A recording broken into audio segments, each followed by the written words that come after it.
جو معاشرے کی نمو کے لیے ضروری ہوتی ہیں۔ عملے تدریس کے ذریعے دنیا سے متعلق ضروری علم اور فہم کا حصول ممکن ہو سکتا ہے۔ قوم سازی کے اہم ترین مقصد کے حصول کے لیے تعلیم کی خدمات بیش قیمت ہیں۔ یہ امر طے ہے کہ کوئی ملک اپنے تعلیمی درجے سے زیادہ ترقی نہیں کر سکتا۔ جتنا اس کا تعلیمی لیول اور معیار ہوگا، اس کی ترقی کا لیول اور معیار بھی ویسا ہی ہوگا۔ اس اعتبار سے معاشی ترقی ورکنگ کلاس کی تعلیمی صلاحیتوں کا ایک وظیفہ بن جاتی ہے۔ افراد کی تعلیم دراصل انسانی سرمایہ کی تعلیم ہے۔ سرمایہ سے مراد وہ بنیادی اشیاء ہیں جو کسی کاروبار کا آغاز کرنے کے لیے ضروری ہوتی ہیں۔ روایتی معیشت میں سرمایہ کی اشیاء ہی اصل سرمایہ ہے۔ انسانوں پر سرمایہ کاری انسانی سرمایہ کہلاتا ہے۔ پس تعلیم ایک پروسیس ہے جس کے ذریعے انسانی سرمایہ کی تربیت کی جاتی ہے۔ یہ انسانی سرمایہ پائیدار معاشرے کے قیام کے لیے بطور ایک عامل کام کرتا ہے۔ انسانی سرمایہ کی کوالٹی کا انحصار مہارتوں، ڈگری اور ٹریننگ کی کوالٹی پر ہے۔ انسانی سرمایہ کی تعلیم اور ہنر انفرادی اور اجتماعی زندگی کے تمام پہلوؤں کی ترقی کا باعث ہے۔ انسانی سرمایہ کاری پائیدار ترقی کا باعث ہے۔ تعلیم وہ بہترین ورثہ ہے جو والدین اپنے بچوں کو دے سکتے ہیں۔ تعلیم کے ذریعے بچوں کو فطری صلاحیتوں کو نمو کے مواقع میسر آتے ہیں اور وہ زندگی میں درپیش مسائل کا حل تلاش کرنے کے قابل ہو جاتے ہیں۔ بس اس طرح تعلیم کو سرمایہ کاری قرار دیا جاتا ہے۔ تعلیم ہی کسی ملک کے انسانی سرمایہ کو باصلاحیت اور ہنرمند بناتی ہے۔ انسانی سرمایہ کاری کا نتیجہ معاشرتی زندگی کے تمام پہلوؤں کے استحکام اور ترقی کی صورت میں ظاہر ہوتا ہے۔ کسی قوم کا انسانی سرمایہ قومی ترقی کے لیے بنیادی عامل کی حیثیت رکھتا ہے۔ اگر انسانی سرمایہ تربیت یافتہ اور ہنرمند نہیں ہے تو انفرادی اور اجتماعی ترقی ممکن نہیں ہو سکتی۔ تعلیم میں سرمایہ کاری مستقبل کی سرمایہ کاری ہے۔ انسانی سرمایہ سے مراد وہ علم، صلاحیتیں اور مہارتیں ہیں جو افراد تعلیمی عمل، ٹریننگ اور تجربات سے سیکھتے ہیں۔ تعلیم فرد کو اس قابل بناتی ہے کہ وہ پیداواری عمل میں حصہ لے سکیں۔ بس اس سے ظاہر ہوا کہ تعلیم میں سرمایہ کاری دراصل مستقبل کی پیداوار میں اضافے کے لیے سرمایہ کاری ہے۔ ریسرچ کے نتائج بتاتے ہیں کہ تعلیم کا معاشی نمو کے ساتھ مثبت تعلق ہے۔ دنیا کے اکثر ممالک میں اسکول ایجوکیشن حکومت کی ذمہ داری ہے۔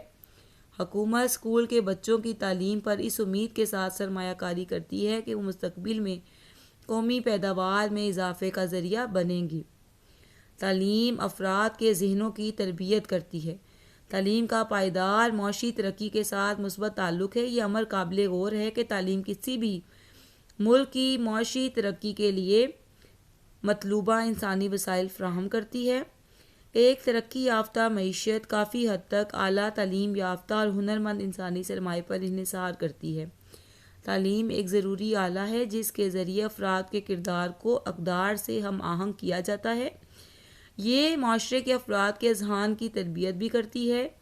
یہی تربیت افراد کو اس قابل بناتی ہے کہ وہ معاشرتی ترقی کی کوششوں میں شریک ہو سکیں۔ تعلیم یافتہ افراد جیسے سائنسدان، ریسرچرز، ماہرین تعلیم، ماہرین معاشیات، طبی ماہرین، ماہرین فنیات اور قانون دان ہی کسی قوم کی ترقی کے تعین کنندگان ہیں۔ تعلیمی سرمایہ کاری معیشت کی بنیادی ساخت تبدیل کر دیتی ہے۔ 21ویں صدی کے آغاز میں تاحیات تعلیم کے تصور نے پاپولر ہونا شروع کیا۔ اس تصور کے تحت اس عمل پر فوکس کیا گیا کہ کس طرح بچوں کو خودکار طریقے سے تعلیم سے منسلک کیا جائے، ساتھ ہی انہیں بتایا جائے کہ نئی مہارتیں کس طرح سیکھی جا سکتی ہیں۔ دنیا تیز رفتاری سے تبدیل ہو رہی ہے۔ تعلیم پر لازم ہے کہ وہ افراد کو مستقبل کے لیے تیار کرے۔ نظام تعلیم کو چاہیے کہ وہ دور اندیش رہے۔ پوری دنیا میں ایجوکیشن کا بیانیہ تبدیل ہو رہا ہے۔ ہمیں ایسے نظام تعلیم کی ضرورت ہے جو پیدائش بنیاد معیشت کو نالج اکانومی میں تبدیل کر دے۔ اسے بچوں کو تنقیدی فکری مہارتوں سے بھی آگاہ کرنا ہوگا۔ ان سب مقاصد کے حصول کے لیے ضروری ہوگا کہ تربیت اساتذہ کے پروگراموں میں سرمایہ کاری کی جائے اور ساتھ ہی مزید سائنسی مضامین متعارف کرائے جائیں۔ تعلیم انفرادی اور اجتماعی ترقی کی بنیاد ہے۔ تعلیمی عمل کے ذریعے قوم کے افراد کو کارآمد انسانی سرمایے میں تبدیل کیا جاتا ہے تاکہ وہ معاشرتی بہبود کے عمل میں شریک ہو سکیں۔ تعلیم انفرادی اور اجتماعی ترقی کی بنیاد ہے۔ یہی وہ آلہ ہے جس کی مدد سے انسانی سرمایے کی تربیت کر کے اسے قومی زندگی کے مختلف شعبوں میں پائیدار ترقی کے لیے تیار کیا جا سکتا ہے۔ تعلیم کے تمام مواقع دراصل مستقبل کے لیے سرمایہ کاری کے مواقع ہیں۔ یہ سرمایہ کاری کسی فرد اور قوم کی پائیدار خوشحالی کے امکانات میں اضافہ کرتی ہے۔ یہ ہو گیا آپ کا ٹاپک کمپلیٹ۔ اس کے بعد ہمارے 2 ٹاپک رہ جائیں گے، وہ انشاءاللہ ہم کور کر لیں گے۔ اس کے ساتھ ہی آپ کے جو 5 چیپٹر ہیں وہ کمپلیٹ ہو جائیں گے۔ اچھے طریقے سے تیار کیجیے گا۔ اللہ حافظ۔